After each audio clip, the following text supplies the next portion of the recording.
Tsy nisy banga ny toerana natokana ho an'ireto solombavam-bahoaka. Namaly ny antso avokoa izy 770 mianadahy. Ity raha teo no fivoriana tsy ara-potoana voalohany na ahafahana izy rehetra ny fankafantatra. Araka ny lalàna dia nizokiny sy nizandriny indrindra amin'ireto solombavam-bahoaka no manokatra ny fotoam-pivoriana voalohany eto amin'ny anteny miaram-pirenena. Araka izany dia Ramatoa Ratsivalaka Marie Michel nozokiny indrindra amin'izy 770 mianadahy.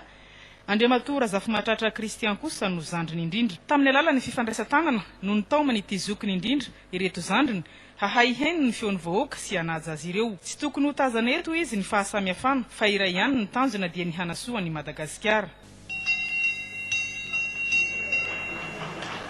Mirary koa ao raha mirary mba samy havita be amin'ny asany avy isika rehetra ka tsy handiso fanantenana ny vahoaka manan-kasina.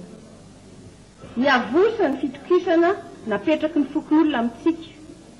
Ko amin'ny mahazokiny indrindra ny tenako dia manana didy aho mampita aminareo zandry namana ny andraikitra izay ho raisitsika tsirairay izay saripady sy sarobidy na ny toetra na ny fietsika na ny teny avoaka dia samy ilana fitandremana satria hitarafana antsika avokoa izany.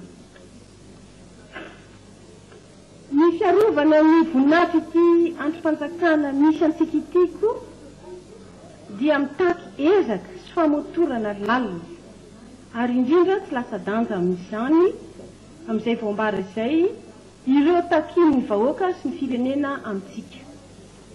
Ny tanjona mody iray ihany ny ampandroso ny tanindrazantsika koa raha samy manao izay ny izay ho afa ny androm-panjakana tsirairay manatanteraka ny adidiny amin'ny sehatra ny tandrifiny azy avy dia inona fotratra ny tanjona.